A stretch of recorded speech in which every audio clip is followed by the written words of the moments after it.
தமிழ்நாட்டில் ஒன்றிய அரசினுடைய ஊரக வளர்ச்சி அமைச்சகத்தால் செயல்படுத்தப்படுற 67 திட்டங்களை கண்காணிக்கவும் அதனை செயல்படுத்தவும் இந்த திஷா கூட்டத்தை நாம் நடத்தி கொண்டிருக்கிறோம். திட்டங்களுக்கு ஒதுக்கப்படக்கூடிய நிதியை முறையாக செலவிடுறது, திட்ட செயல்பாடுகளை கண்காணிக்கிறது, ஒன்றிய மாநில மாவட்ட மற்றும் உள்ளாட்சி அமைப்புகளுக்கிடையே இணக்கமான நிலையை உருவாக்குவது, தேர்ந்தெடுக்கப்பட்ட மக்கள் பிரதிநிதிகள் ஒன்றிய அரசினுடைய திட்ட செயல்பாடுகளை ஆய்வு செய்ய வழிவகை செய்கிறது ஆகிய பணிகளை இதன் மூலமாக நாம் செய்து வருகிறோம். கடந்த கூட்டத்தில் மாண்புமிகு சட்டமன்ற உறுப்பினர் திரு செங்கோட்டையன் அவர்கள் கூறியபடி தேங்காய் விவசாயிகளுக்கு மிக விரைவாக பணப்பட்டுவாடா செய்ய உரிய நடவடிக்கை எடுக்கப்பட்டு கொண்டிருக்கிறது. மாண்புமிகு நாடாளுமன்ற உறுப்பினர் நம்முடைய தொல் திருமாவளவன் அவர்கள் PMAYG திட்டத்தின் கீழ் கட்டப்படக்கூடிய வீடுகளுக்கு அலகு தொகையை உயர்த்தணும்னு கோரிக்கை வச்சார். இது தொடர்பான கருத்துரு ஒன்றிய அரசுக்கு அனுப்பி வைக்கப்பட்டிருக்கு.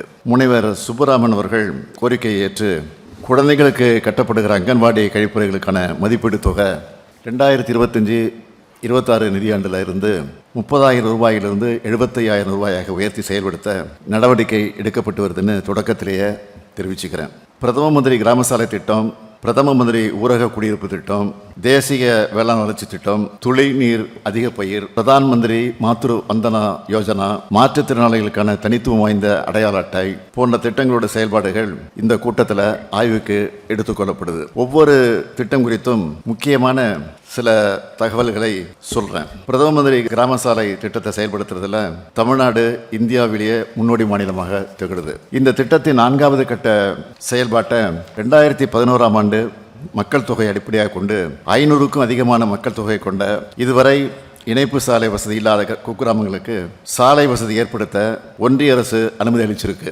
இப்படியான 7 கிராமங்கள் தான் தமிழ்நாட்டில் இருக்கு.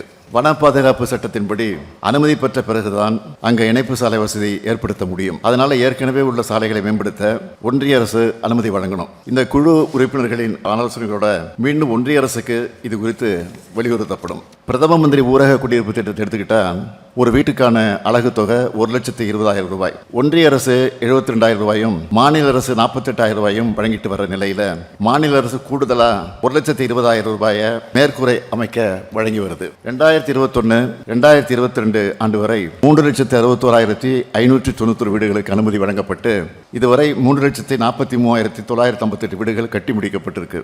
மீதமுள்ள வீடுகளை கட்டுற பணிகளும் நடந்துகிட்டு இருக்கு. நம்ம ஆட்சியில இந்த திட்டம் சிறப்பாக செயல்படுத்தப்பட்டு வருதுன்னு நான் பெருமையா தெரிவிச்சுக்க விரும்புகிறேன். பிரதம மந்திரி ஊரக குடியிருப்பு திட்டத்தின் கீழ் கட்டப்படுகிற வீட்டுக்கான கட்டுமான பொருட்களின் விலை மற்றும் தொழிலாளர்களின் கூலி ஆகியவை கணிசமான அளவுக்கு அதிகரிச்சிருக்கு. அதனால நான் தொடக்கத்திலே சொன்ன மாதிரி அலகு தொகையை குறைந்தபட்சம் 3,50,000 ரூபாயாக உயர்த்தி வழங்க வேண்டும் என்று ஒன்றிய அரசை கேட்டிருக்கிறோம். ஆனா இன்னும் எந்த பதிலும் வரல. இந்த குழு மூலமா ஒரு தீர்மானத்தை நிறைவேற்றி மீண்டும் வலியுறுத்துவோம். மகாத்மா காந்தி தேசிய ஊரக வேலைவாய்ப்பு உறுதி திட்டத்தை செயல்படுத்துறதுல நம்ம திராவிட மாடல் தமிழ்நாடு அரசு எப்பவுமே முன்னோடிதான். 2023-24ஆம் ஆண்டில் தேசிய சராசரியான 52 நாட்களை விட அதிகமாக 59 நாட்கள் வேலை வழங்கி இருக்கிறோம். நவம்பர் வரை தொழிலாளர்களுக்கு ஊதியம் வழங்கப்பட்டு அதுக்கு பின்னால் ஒன்றிய அரசால் ஊதியம் வழங்கப்படாமல் இருக்கு. பிரதமருக்கு இது தொடர்பாக கடிதம் எழுதின ஒன்றிய அமைச்சர்கள் மற்றும் ஊரக வளர்ச்சித்துறை அமைச்சரையும் நம்ம அமைச்சர் தங்கத்தன் அரசு, தூத்துக்குடி MP கனிமொழி, அரசு செயலாளர் ககன்தீப் சிங் பேடி வகையோ சந்திச்சு ஊதிய நிலுவைத் தொகையை உடனடியாக விடுவிக்க கோரிக்கை வச்சாங்க. ஆனாலும் இன்னும் நிதி வரல. 2,118 கோடி ரூபாய் வர வேண்டியிருக்கு. இதுக்கும் இந்த குழு மூலமா தீர்மானத்தை நிறைவேற்றி மீண்டும் வலியுறுத்துவோம். அடுத்து தேசிய வேளாண் வளர்ச்சி திட்டத்தின் கீழ் 2023-24ஆம் ஆண்டில் 1,29,020 ஹெக்டேர் நிலப்பரப்பில் நுண்ணீர் பாசன அமைப்புக்காக 109.90 லட்சம் ரூபாய் மானியம் வழங்கி 105 விழுக்காடு சாதனை படைச்சிருக்கிறோம். நடப்பாண்டில் 2024-25 ஜனவரி மாதம் வரை 76,733 ஹெக்டேர் நிலப்பரப்பில் நுண்ணீர் பாசன அமைப்புக்காக 66,84,000 ரூபாய் மானியம் வழங்கப்பட்டிருக்கு. இந்த திட்டத்தின் கீழ் உழவர்கள் அதிக பங்கு தொகை செலுத்த வேண்டியிருக்கு. அதனால உச்சக்கட்ட நிலவரம்பான 5 ஹெக்டேர் என்பது தளத்தை ஒன்றிய அரசை வலியுறுத்தணும்னு நான் உறுப்பினர்களை கேட்டுக்கொள்கிறேன். ஏழை கர்ப்பிணி தாய்மார்களுக்கு பேறு காலத்தில் சத்தான உணவுக்கு ஆகும் செலவை மேற்கொள்ள நடைமுறைப்படுத்தப்பட்டு வர பிரதான் மந்திரி மாத்ரு வந்தனா திட்டத்தின் கீழ் 5,000 ரூபாய் நிதியுதவி வழங்கப்பட்டு வருது. 2023-24ஆம் ஆண்டில் 1,51,674 கர்ப்பிணி பெண்களுக்கு நிதி உதவி வழங்கப்பட்டுச்சு. நடப்பாண்டில் முதல் மகப்பேறு மற்றும் 2வது பெண் குழந்தை பெறக்கூடிய தாய்மார்களுக்கு நிதி உதவி வழங்கப்பட்டு வருது. அடுத்து மாற்றுத்திறனாளிகளுக்கான தனித்துவம் வாய்ந்த அடையாள அட்டை வழங்கும் திட்டத்தின் கீழ் மாற்றுத்திறனாளி என்பதற்கான மருத்துவ சான்றிதழ் பெறவும் அரசின் நலத்திட்டங்களை அவங்களுக்கு எளிமையாக கொண்டு செல்லவும் இந்தியா முழுமையும் செல்லுபடியாகிற தனித்துவம் வாய்ந்த அடையாள அட்டை வழங்கக்கூடிய திட்டம் செயல்படுத்தப்பட்டு வருது. இந்த திட்டத்தை சிறப்பாக செயல்படுத்துகிற நோக்கில் அரசு மருத்துவமனைகளில் பணிபுரியக்கூடிய முதன்மை மருத்துவ அலுவலர் மற்றும் சிறப்பு மருத்துவர்களுக்கு பயிற்சிகள் வழங்கப்பட்டிருக்கு.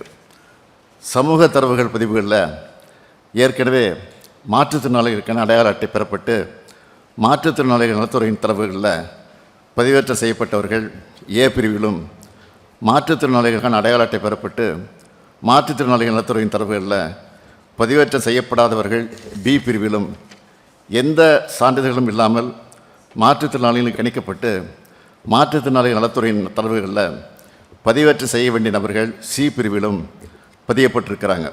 மேலும் 87,008 நபர்கள் சி பிரிவு மாற்றுத்திறனாளிகள்னு கணிக்கப்பட்டு கண்டறியப்பட்டிருக்காங்க. இப்படி அனைத்து மாவட்டங்களையும் கண்டறியப்பட்ட சி பிரிவு மாற்றுத்திறனாளிகளுக்கு 1238க்கும் அதிகமான யூடிஐடி முகாம்கள் நடத்தப்பட்டு 51,296 மாற்றுத்திறனாளிகளுக்கு யூடிஐடி இணையதளம் வாயிலாக உருவாக்கப்பட்டு வழங்கப்பட்டிருக்கு. உங்களுக்கெல்லாம் நான் இதுவரை சொன்ன தகவல்களிலிருந்து ஒன்று புரிஞ்சிருக்கும். மாநில அரசின் திட்டம், ஒன்றிய அரசின் திட்டம், முந்தைய அரசின் திட்டம், இந்த அரசின் திட்டம்னு எந்த பாகுபாடும் இல்லாமல் நாம் செயல்பட்டு வரோம்னு புரிஞ்சிருக்கும். ஒன்றிய அரசினுடைய அனைத்து திட்டங்களும் கடைகோடி பயனாளர்களுக்கும் போய் சேர்றதில் திராவிட மாடல் அரசோட பங்கை நாம் உணர்ந்திருக்கிறோம். அதனால தான் மாநில அரசின் பங்கு தொகையை காலதாமதம் இல்லாமல் விடுவிக்கிறோம். ஆனால் ஒன்றிய அரசு நிதி கிடைக்க காலதாமதம் ஆகிறதுனால திட்டங்களோட பயன்கள் மக்களுக்கு சென்றடைவதில் தாமதமாகுது. உடனடியாக நிதியை விடுவிக்க இந்த குழு மூலமாக வலியுறுத்தப்படும்னு உறுதியாக தெரிவிச்சுக்கிறேன். இந்த திட்டங்களின் சிறப்பான செயல்பாட்டுக்கு நீங்கள் எல்லோரும் உங்களுடைய சீரிய கருத்துக்களை எடுத்துரைக்க வேண்டும் என்று நான் கேட்டுக்கொண்டு என் உரையை நிறைவு செய்கிறேன். நன்றி, வணக்கம்.